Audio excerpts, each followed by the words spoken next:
and gentlemen, of course, the top band of the 80s are Queen.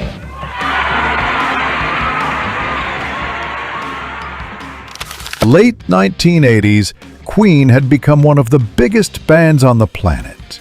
They'd conquered stadiums, reinvented arena rock, and proven they could survive the changing tides of pop and punk.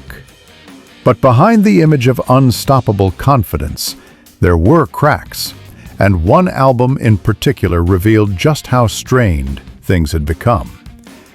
It was supposed to be a bold statement, a return to form after years of experimentation. Instead, it became an album that Brian May would later describe with one word: frustration. That album was Hot Space.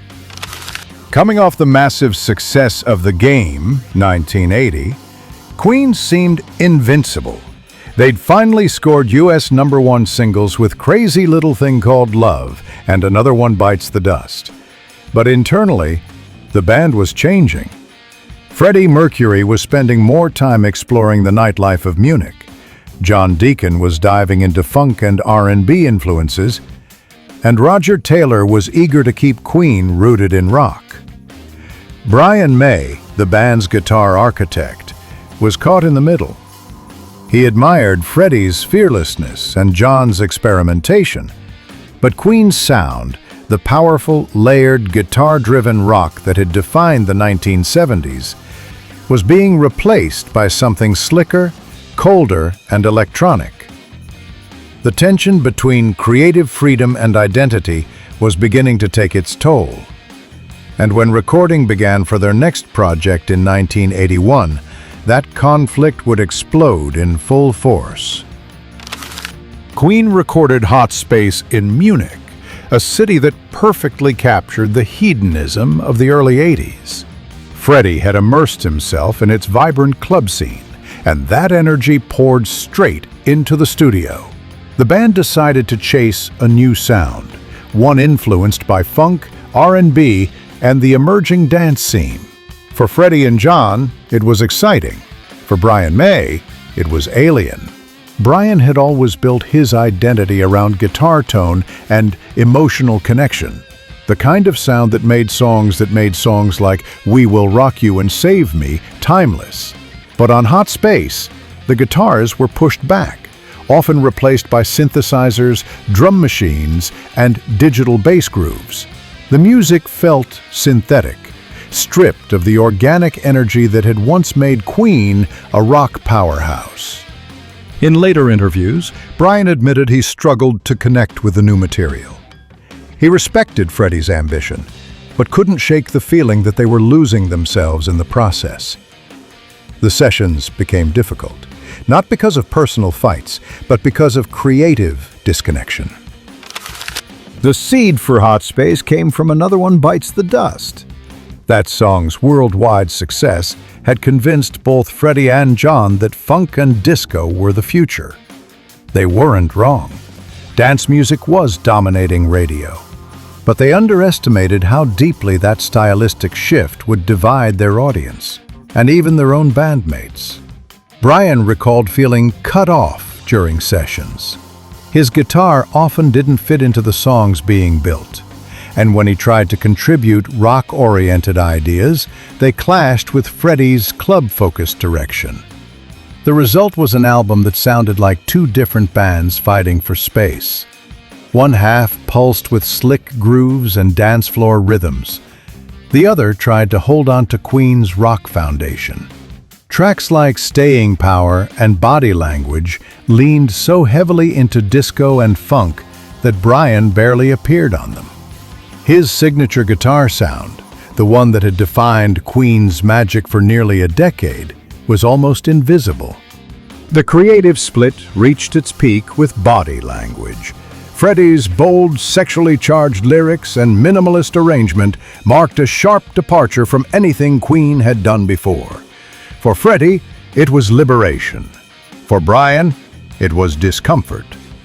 May later confessed that he didn't understand where the song was going and struggled to find a place for his guitar. He tried to contribute riffs that complemented the groove, but nothing fit. Eventually, his parts were left out almost entirely. Roger Taylor too had mixed feelings.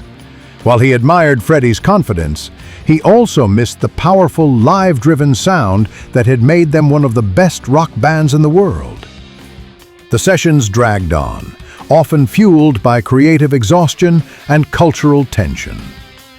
Brian described that period with one haunting word: frustration. He wasn't angry at Freddie or John. He just felt like a stranger in his own band. When Hot Space was released in May 1982, the reaction was swift and brutal. Critics were baffled. Fans were divided. Many longtime followers felt betrayed, accusing Queen of abandoning their rock roots for the sake of chasing trends. In the United States, where Queen had been one of the biggest rock acts of the decade, Hot Space flopped. It peaked modestly on the charts, and several singles, including Body Language and Backchat, failed to make a lasting impact. The North American tour that followed was one of their toughest. Audiences who came expecting anthems like Bohemian Rhapsody and We Are the Champions were met with funk grooves and synth-heavy jams. Freddie, ever defiant, refused to back down.